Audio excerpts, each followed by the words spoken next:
안녕하세요. 100세 시대가 되면서 치매에 대한 관심이 늘어나고 있습니다. 치매 예방을 위해 운동해라, 식단 관리해라, 물 많이 마셔라. 이런 여러 가지 해법들을 이야기하는데요. 의외로 치아 건강과 치매가 깊은 관련이 있다는 걸 모르시는 분들이 많으신 것 같습니다. 오늘 힐링 건강도서관 추천 도서는 이만 잘 닦아도 비만 치매 막는다입니다. 오늘 내용 잘 들어보시면요. 치아 건강이 치매 예방에 얼마나 중요한 역할을 하는지, 더 나아가 100세까지 건강하고 행복한 삶을 살기 위해 이를 잘 닦아야 한다는 걸 알게 되실 거예요. 그럼 들려드리겠습니다. 어금니가 없으면 치매에 걸리기 쉽다. 2003년 11월에 개최된 아세아 오세아니아 국제노년학회에서는 치아 건강에 관련된 아주 중요한 발표가 있었습니다. 발표자는 도호쿠 대학 대학원의 와타나베 마코토 교수팀으로 2002년에 미야기현에 사는 70세 이상의 고령자 1167명을 대상으로 조사 연구한 결과입니다. 와타나베 교수의 연구팀은 건강검진을 받은 1167명에게 치매 정도를 알아보는 테스트를 실시했습니다. 점수별로 정상 652명, 경도 치매가 의심되는 치매 예비 그룹 460명, 치매가 확실시되는 치매 의심 그룹 55명 등으로 나눈 다음 각각의 그룹에 남아있는 치아의 수를 비교해 보았습니다. 그 결과 치매에 걸리지 않은 사람일수록 치아가 많이 남아 있었고 치매에 걸린 사람일수록 치아 수가 적다는 것을 알게 되었습니다. 평균 치아의 수는 정상 그룹은 14.9개, 치매 예비 그룹은 13.2개, 치매 의심 그룹은 9.4개였습니다. 남아있는 치아의 수라는 걸 생각하면 5개는 굉장히 큰 차이입니다. 그렇다면 치아의 수가 치매와 관련이 있다는 이유는 무엇일까요? 그 관계를 조사하기 위해서 와타나베 교수팀은 70세 이상 195명의 뇌를 MRI로 촬영했습니다. 남은 치아의 수와 뇌 크기의 관계를 살펴본 결과 위아래 쌍을 이루는 어금니의 수가 적은 사람일수록 기억을 담당하는 대뇌의 해마와 사고를 담당하고 있는 전두엽의 용량이 줄어들어 있다는 사실을 알게 되었습니다. 모든 기관이 그렇지만 해마와 전두엽은 우리가 인간답게 살아가는데 특히 중요한 기관입니다. 해마나 전두엽이 축소되면 치매에 걸리게 됩니다. 치매를 일으키는 질환 중 알츠하이머에 걸리면 제일 먼저 해마가 위축되고 뒤이어 전두엽도 축소되기 시작합니다. 기억의 창고라고 불리는 해마가 축소되면 기억력이 떨어지고 전두엽에 장애가 생기면 사고력이 떨어집니다. 이 두 가지 기능을 상실하는 것이 우리가 가장 쉽게 생각할 수 있는 치매의 증상입니다. 치매가 치아의 수로 결정되다니 정말 놀라운 일입니다. 이 조사에는 서로 쌍을 이루는 치아의 수라는 주석이 붙어 있습니다. 음식을 씹는 행위는 팔다리를 움직이는 것보다 더 치밀하고 복잡한 움직임입니다. 씹기 위해서는 턱을 상하 좌우로 움직여야 하기 때문에 거기에 쓰이는 근육들을 자유자재로 조절해야만 합니다. 아주 미묘한 움직임까지도 말이죠. 또한 음식 안에 섞여 있는 머리카락 같은 것을 민감하게 골라내는 것도 씹는 기능의 일부입니다. 치아와 뇌 사이에는 강력한 신경 네트워크가 연결되어 있어서 씹는 행위만으로 뇌의 혈류가 증가하기도 하고 뇌의 대사가 증대하기도 합니다. 치아의 신경은 뇌와 직접 연결되어 있어서 그 신경이 손상되면 뇌는 활성화될 기회를 잃게 됩니다. 결국 뇌는 어떤 식으로든 치아의 영향을 받는다는 말이죠. 예를 들어 자신의 치아가 빠져서 틀니를 해 넣었다고 합시다. 전체 틀니를 하면 치근막이 받는 자극은 4분의 1로 줄어듭니다. 치근막이란 치아가 심어져 있는 치조골과 치아 사이에서 씹는 힘을 받아주는 쿠션 같은 역할을 하는 부위입니다. 씹는 행위를 통해 치근막이 자극을 받고 그 자극이 뇌에 전해져서 뇌 기능이 활성화되는데 전체 틀니를 하게 되면 그 자극이 4분의 1로 줄어든다는 것이죠.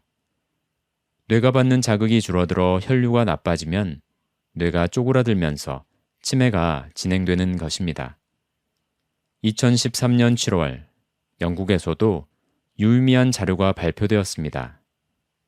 영국 센트럴 랭커셔 대학의 심 싱라우 박사는 사망한 치매 환자의 뇌 조직에서 치주 질환의 원인균인 진지발리스 균의 흔적이 비정상적으로 많이 발견되었다는 점에 주목하고 치주 질환과 치매의 관련성에 대해 연구를 시작했습니다. 싱라우 박사 연구팀은 사망한 치매 환자 10명과 치매를 앓지 않은 사망자 10명의 뇌 조직 샘플을 비교 분석한 결과 치매 환자에게서만 이 박테리아의 흔적이 다수 발견되었다고 발표했습니다. 싱라우 박사는 뇌가 치주병균에 반복적으로 노출되면 이에 대한 면역 반응으로 신경세포가 죽으면서 기억 상실이 올 수 있다고 말합니다. 치주병균이 치매를 일으킨다고 단언할 수는 없지만 병을 악화시키는 것은 분명하다는 주장입니다. 미국 캘리포니아 대학 연구팀의 최근 연구 결과도 싱라우 박사의 주장을 뒷받침하고 있습니다. 이 연구팀은 5,500명의 노인을 대상으로 한 검사에서 칫솔질 횟수가 하루에 1회 이하인 노인은 날마다 3회에 걸쳐 규칙적으로 칫솔질을 하는 노인에 비해 치매 발병 비율이 65%나 높다고 주장했습니다.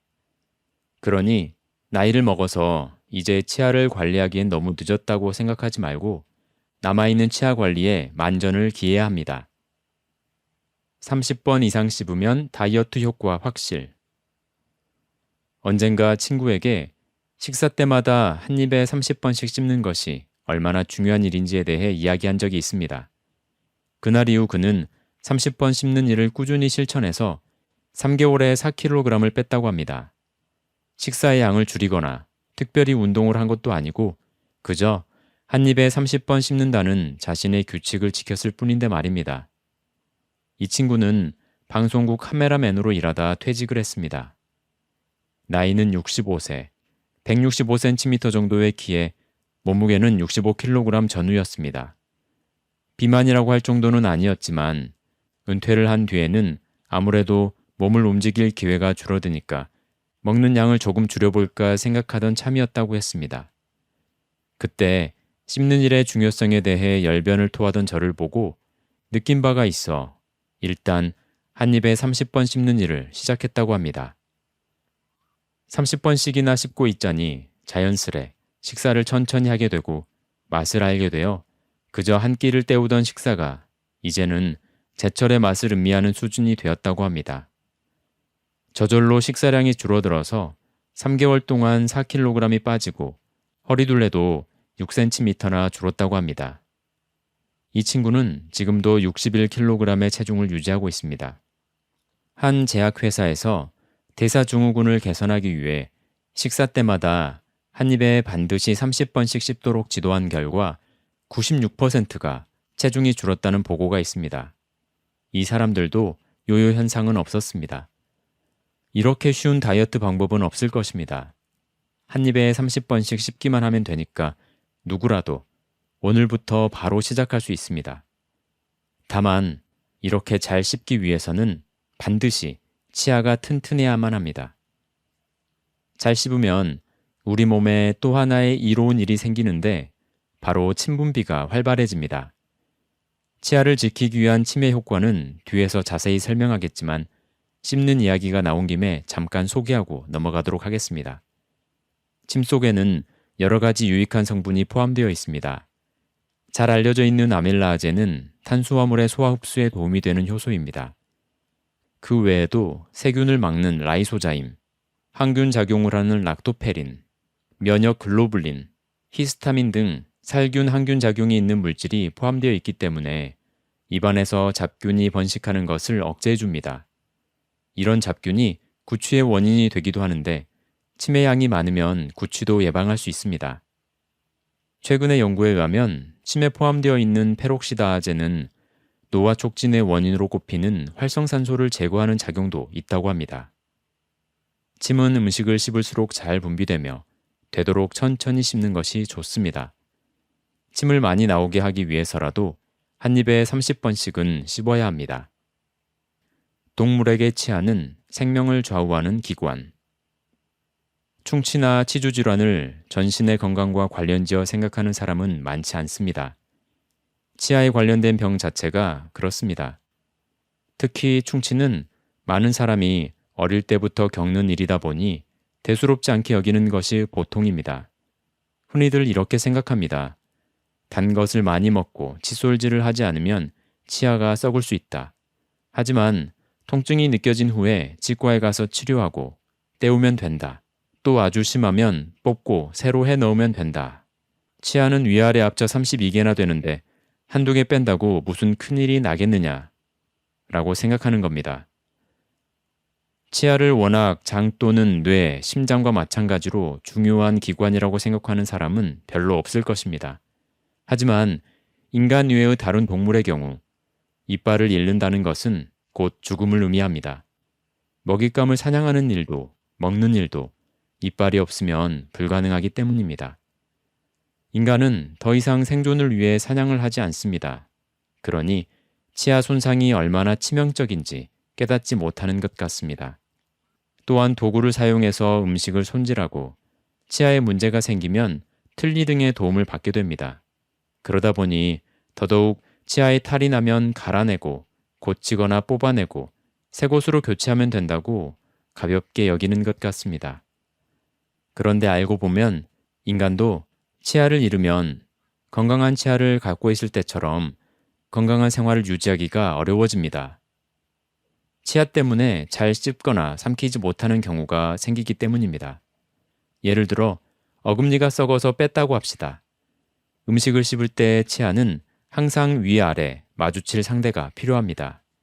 한쪽을 뽑은 채 그대로 놔두면 마주칠 상대가 없어진 치아가 흔들리게 됩니다. 그러면 치열이 고르지 못하게 되고 다른 치아에도 영향을 주게 되는데 그렇게 방치하면 입안의 구조도 변하고 심지어 얼굴 형태가 변하는 경우도 있습니다. 틀니를 해 넣었다고 해도 안심할 수는 없습니다. 틀니는 자기 치아로 음식을 먹을 때와는 감촉이 전혀 다릅니다. 이것은 치근막이 없기 때문인데 앞에서도 말한 것처럼 치아는 치근막을 통해 뇌와 연결되어 있습니다. 그런데 틀니 아래에는 치근막이 없기 때문에 음식을 씹을 때도 뇌로 전달되는 정보가 다를 수밖에 없는 것입니다. 2011년 일본 후생성에서 실시한 치과질환 실태조사에 의하면 20세 이상의 성인 중에서 충치를 치료한 일이 있다 혹은 지금도 충치가 있다고 한 사람이 90% 이상을 차지했습니다. 이것은 치아가 중요한 기관이라는 인식이 없기 때문에 관리를 잘 하지 않아서 생긴 일이지요. 치아에 문제가 생기면 치주에도 문제가 생길 수밖에 없고 치주 건강 없이 치아 건강은 또한 있을 수 없습니다. 치아뿐만 아니라 치주와 구강 전반을 건강하게 관리하는 것은 전신 건강의 토대가 된다는 것을 반드시 기억하시기 바랍니다. 네, 오늘은 여기까지 읽겠습니다. 군데군데 발췌독으로 읽어드렸는데요. 더 자세한 내용을 알고 싶으시면 책을 구해서 읽어보시길 추천드립니다. 바로 구입을 원하시면 고정 댓글 링크를 참고해 주세요. 저는 대한민국을 책임지는 40대 가장, 3남매의 아빠입니다. 오늘 내용을 통해서 이빨 건강이 정말 중요하다는 걸 새롭게 배웠는데요. 여러분들도 치아 건강을 잘 유지하셔서 100세까지 활기차고 건강한 삶을 누리시길 바라겠습니다. 저는 또 좋은 내용으로 찾아뵙겠습니다. 감사합니다.